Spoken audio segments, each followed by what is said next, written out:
नमस्कार, आप सभी का मेरे इस चैनल रोचक कथाएं में पुनः स्वागत है। आज मैं आपको जीवित पुत्रिका व्रत की 2 कथाएं बताने जा रहा हूं। तो देर नहीं करते, शुरू करते हैं पहली कथा। बहुत समय पहले की बात है। नैमिषारण्य क्षेत्र में सहस्त्रों ऋषि मुनि बैठकर धर्म चर्चा कर रहे थे। ऋषियों और मुनियों के साथ ही अनेक देवता भी उस सभा में उपस्थित थे। उन ऋषि मुनियों के मध्य सूत जी महाराज उसी प्रकार सुशोभित हो रहे थे जिस प्रकार तारागणों के मध्य चंद्रमा सुशोभित होता है। इस धर्म चर्चा के बीच ही महर्षियों ने संसार के कल्याण हेतु हाथ जोड़कर सूत जी से कहा, महाराज, कलयुग में व्यक्तियों की आयु और श्रद्धा दोनों ही काफी कम हो जाएगी। लोग अल्पायु होंगे, महिलाओं की संतानें बचपन में ही मरने लग जाएंगी और माता पिता के जीवित रहते ही उनके पुत्र मर जाया करेंगे। एक ऋषि ने हाथ जोड़कर आगे कहा, महाराज, इस भीषण विपत्ति से बचने का कोई तो उपाय होगा। सूत जी बोले, आपने बहुत ही उत्तम प्रश्न पूछा है। कलिकाल में जब व्यक्तियों की आयु कम होगी और श्रद्धा भक्ति उससे भी कम होगी, तब कलिकाल में माता पिता के सामने उनके छोटे छोटे बालकों और जवान पुत्रों का मरना एक सामान्य बात हो जाएगी। उस समय जो भी माता नियम पूर्वक इस जीवित पुत्रिका व्रत को करेगी, उसके सभी पुत्र पूरी आयु तक जीवित रहेंगे। माता पिता के रहते हुए किसी भी पुत्र की मृत्यु नहीं होगी। संसार की भलाई के लिए मैं संपूर्ण वृत्तांत को कहता हूँ। सूत जी ने कहा, जब द्वापर युग का अंत होकर कलयुग प्रारंभ हो रहा था, उस काल में अपने अपने पुत्रों की मृत्यु से दुखी बहुत सी शोकाकुल स्त्रियों ने आपस में सलाह की। वे सभी मिलकर महर्षि गौतम जी के पास गईं। उन सभी स्त्रियों ने महर्षि गौतम की वंदना की और कहा, हे प्रभु, अब कलयुग आ रहा है। कलयुग में लोगों के पुत्र किस तरह पूर्ण आयु तक जीवित रहेंगे और अपने माता पिता के जीवित रहते मृत्यु को प्राप्त नहीं होंगे, इसके लिए कोई उपाय बतलाइए। कोई ऐसा व्रत, जप, तप अथवा पूजा हो तो हमसे कहिए। गौतम जी ने कहा, मैं आपको एक प्राचीन वृत्तांत सुनाता हूं, ध्यानपूर्वक सुनिए। महर्षि गौतम बोले, महाभारत का युद्ध समाप्त हो जाने के बाद एक रात्रि में द्रौपदी के 5 सोते हुए पुत्रों की द्रोणाचार्य के पुत्र अश्वत्थामा ने हत्या कर दी थी। द्रौपदी सहित 5 पांडव बहुत ही अधिक दुखी हुए। कुछ समय बाद अपनी सखियों को साथ में लेकर द्रौपदी महर्षि धौम्य के पास गई। द्रौपदी ने महर्षि धौम्य से कहा, हे विप्रवर, कौन सा उपाय करने से बच्चे दीर्घायु हो सकते हैं? कृपा करके वह उपाय हमको बतलाइए। महर्षि धौम्य बोले, सतयुग में हमेशा सत्य बोलने वाला और सभी के साथ समान व्यवहार करने वाला जीमुतवाहन नामक एक राजा था। हमेशा सत्य आचरण करने वाला राजा जीमुतवाहन बहुत ही साहसी और रहमदिल था। एक बार राजा जीमुतवाहन अपनी रानी सहित अपनी ससुराल गया। वह अपनी ससुराल में एक रात सो रहा था कि उसे एक स्त्री के बिलक बिलक कर रोने की आवाज सुनाई दी। वह अपने पुत्र के लिए विलाप कर रही थी। वह बूढ़ी स्त्री बुरी तरह रोते हुए बार बार एक ही बात कह रही थी कि मुझ बुढ़िया के जीवित रहते मेरा युवा पुत्र मारा जाएगा। हाय, मैं क्या करूं?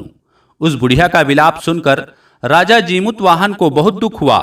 राजा ने बुढ़िया के पास जाकर उसे ढांढस बंधाया और रोने का कारण पूछा। बुढ़िया ने रोते हुए कहा, गांव में प्रतिदिन गरुड़ आता है और एक युवक को खा जाता है। आज मेरे पुत्र की बारी है। अब मेरा पुत्र उस स्थान पर जाएगा जहां गरुड़ आता है। गरुड़ मेरे पुत्र को खा जाएगा। मेरे जीते जी मेरा बेटा मर जाएगा। यह कहकर बुढ़िया जोर जोर से रोने लगी। राजा जीमुतवाहन ने कहा, माता, तुम रो मत। आज मैं तुम्हारे पुत्र के स्थान पर वहां चला जाता हूं। इस प्रकार गरुड़ मुझे खा जाएगा और तुम्हारा पुत्र बच जाएगा। इतना कहकर राजा उस स्थान पर जाकर लेट गया जहां गरुड़ प्रत्येक रात्रि को आता था। गरुड़ आया और चोंच से नोच नोच कर राजा का मांस खाने लगा। जब गरुड़ राजा का संपूर्ण बायां अंग खा चुका, तब राजा ने करवट बदलकर अपना दाहिना अंग गरुड़ के सम्मुख कर दिया। गरुड़ को बड़ा आश्चर्य हुआ। गरुड़ के मांस खाते समय राजा जीमुतवाहन न तो रोया चिल्लाया था और न ही उसने बचने की कोई चेष्टा की थी। आधा शरीर खाया जाने के बाद भी राजा अभी तक जिंदा था। गरुड़ जी को बड़ा आश्चर्य हुआ। गरुड़ जी सोचने लगे कि यह आदमी कोई साधारण मनुष्य नहीं, या तो देवता है या फिर कोई महान ऋषि होना चाहिए। गरुड़ जी ने राजा से कहा, तुम मनुष्य तो नहीं जान पड़ते, क्या कोई देवता हो? तुम कौन हो? अपना नाम, कुल और निवास स्थान आदि बतलाओ। पीड़ा से व्याकुल राजा जीमुतवाहन ने कहा, पक्षीराज, आपके ये प्रश्न व्यर्थ हैं। आप अपनी इच्छानुसार मेरा मांस खाइए और अपनी भूख मिटाइए। यह सुनकर गरुड़ जी को और भी अधिक आश्चर्य हुआ। गरुड़ जी ने अपने चमत्कार से राजा के शरीर को पूरा कर दिया। अब राजा जीमूतवाहन पहले से भी अधिक स्वस्थ और सुंदर युवक बन गया था। अब गरुड़ जी ने आदरपूर्वक राजा से उसका परिचय एक बार फिर पूछा। राजा जीमूतवाहन बोला, हे गुरुदेव, मेरा नाम जीमूतवाहन है। मेरे पिताजी का नाम महाराज शालीवाहन और माता का नाम महारानी सैव्या है। हम सूर्यवंशी क्षत्रिय हैं। यह सुनकर गरुड़ जी ने कहा, हे राजन, मैं तुम्हारी दयालुता और त्याग की भावना देखकर बहुत प्रसन्न हूँ। तुम मुझसे कोई भी मनचाहा वरदान मांग लो। राजा ने कहा, हे पक्षीराज, यदि आप मुझे वरदान देना चाहते हैं तो यह वरदान दीजिए कि आपने अभी तक जितने भी व्यक्तियों को खाया है वे सभी जीवित हो जाएं।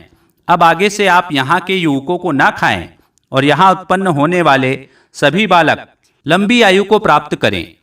गरुड़ जी ने तथास्तु कहा और उड़कर नागलोक चले गए। नागलोक से अमृत लाकर उन्होंने खाए हुए व्यक्तियों की हड्डियों के ढेर पर डाल दिया। वे सभी व्यक्ति जिंदा हो गए। राजा जीमूतवाहन अभी भी वहीं खड़े थे। गरुड़ देव जी ने राजा से कहा, मैं आज संसार के कल्याण हेतु एक और वरदान दे रहा हूँ। आज अश्विन मास के कृष्ण पक्ष की अष्टमी है। यह अष्टमी सप्तमी रहित और अत्यंत शुभ है।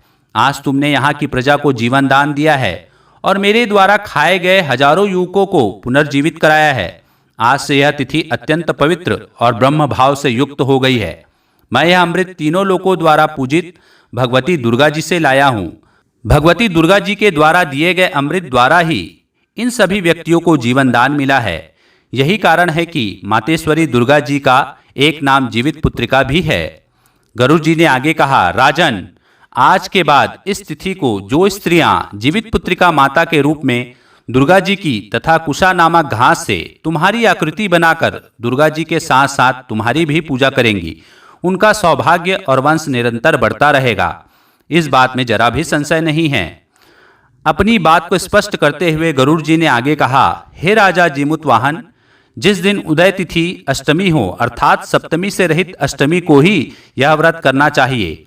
सप्तमी युक्त अष्टमी को यह व्रत करने से इसका कोई फल नहीं मिलेगा। अतः शुद्ध अष्टमी को यह व्रत करके अगले दिन नवमी तिथि में ही इसका प्रयाण करना चाहिए। यदि इन बातों का ध्यान न रखा गया तो व्रत का प्रभाव तो नष्ट हो ही जाएगा, करने वाली के सौभाग्य पर भी घातक असर पड़ेगा।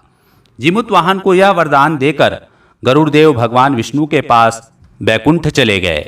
राजा जीमूतवाहन पहले तो अपनी ससुराल आए और वहां से विदा लेकर अपनी पत्नी सहित अपने नगर को आ गए। महर्षि धौम्य ने द्रौपदी को यह संपूर्ण वृत्तांत सुनाने के पश्चात कहा, हे देवी, मैंने यह अतिशय दुर्लभ वृत्तांत तुमको सुनाया है। तुम भी मेरे द्वारा वर्णित विधि विधान से पूरी भक्ति भावना के साथ यह व्रत करो। इस व्रत में तुम दुर्गा जी तथा कुशा घास से बनाई गई राजा जीमूतवाहन की पूजा करो और नवमी को ही व्रत खोलो। तुम्हारी सभी मनोकामनाएं अवश्य पूर्ण होगी। मुनिराज धौम्य से यह पूरी कथा सुनने के बाद द्रौपदी अपने नगर में आ गई। उसने महल और नगर की बहुत सी औरतों को बुलाकर उनके साथ शुद्ध अष्टमी को यह पूजन और व्रत किया। वे सभी लगातार यह व्रत करने लगी। एक दिन एक चील ने उन औरतों को यह व्रत और पूजन करते हुए देखा और संपूर्ण कथा भी सुन ली। चील का घोंसला जिस पीपल के वृक्ष पर था उसके नीचे मान बनाकर एक सियारिन रहती थी। चील ने यह संपूर्ण बात अपनी सहेली सियारिन को सुनाई। अब तो चील पीपल के पेड़ पर बने घोंसले और सियारिन नीचे मान में बैठकर व्रत करने लगी।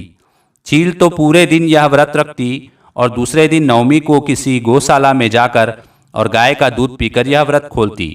परंतु सियारिन अष्टमी को दोपहर तक तो व्रत रखती और फिर दोपहर बाद से ही शिकार करना और मांस खाना प्रारंभ कर देती। चील और सियारिन को अगला जन्म अयोध्या के एक बहुत ही अधिक धनी परिवार में हुआ। सियारिन का जन्म उस धनी व्यापारी की बड़ी कन्या के रूप में हुआ। चील का जन्म उसकी छोटी बहन के रूप में हुआ। बड़ी लड़की की शादी काशी के राजकुमार के साथ और छोटी बहन की शादी काशीराज के मंत्री के पुत्र के साथ हुई। धीरे धीरे समय बीतता गया। राजकुमार काशी का राजा बन गया और मंत्री का पुत्र उस राजा का मंत्री बन गया। बड़ी लड़की जो पूर्व जन्म में सियारिन थी, उसने पूर्व जन्म में तो अधूरे व्रत किए ही थे, इस जन्म में भी व्रत नहीं करती थी। उसके कई संतानें हुई, लेकिन सभी जन्म के कुछ समय बाद मर जाती थी। छोटी लड़की जिसकी शादी मंत्री के पुत्र के साथ हुई थी, उसने 8 पुत्रों को जन्म दिया। उसके 8 पुत्र जीवित रहे। वे 8 पुत्र अत्यंत सुंदर, बलिष्ठ और 8 वसुओं के समान ही तेजस्वी थे। यह लड़की अब भी लगातार जीवित पुत्री का व्रत करती थी।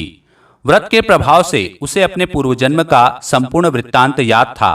रानी अपनी बहन के 8 पुत्रों को जीवित देखकर रात दिन जलती रहती थी। एक दिन उसने राजा से कहा, तुम मेरी बहन के पुत्रों को भी वहीं भेज दो जहां मेरे पुत्र गए हैं। रानी इस बात पर अड़ गई कि राजा उसकी बहन के 8 बेटों को मरवा दे। राजा ने पहले तो रानी को बहुत समझाया कि ऐसा करना अच्छी बात नहीं, इससे तो उसे और रानी को बहुत पाप लगेगा, परंतु रानी अपनी जिद पर अड़ी रही। इसके बाद राजा ने कई बार कोशिश की, परंतु उसके एक भी पुत्र का बाल बांका नहीं हुआ।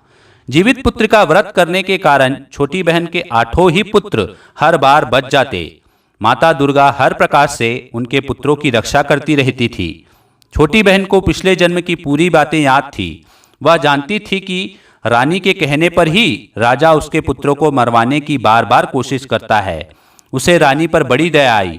एक दिन उसने अपनी बड़ी बहन के पास जाकर उसे पिछले जन्म की पूरी कथा सुनाई और उसने जीवित पुत्र का व्रत करने को कहा। रानी अपनी बहन की बात मानकर यह व्रत करने लगी।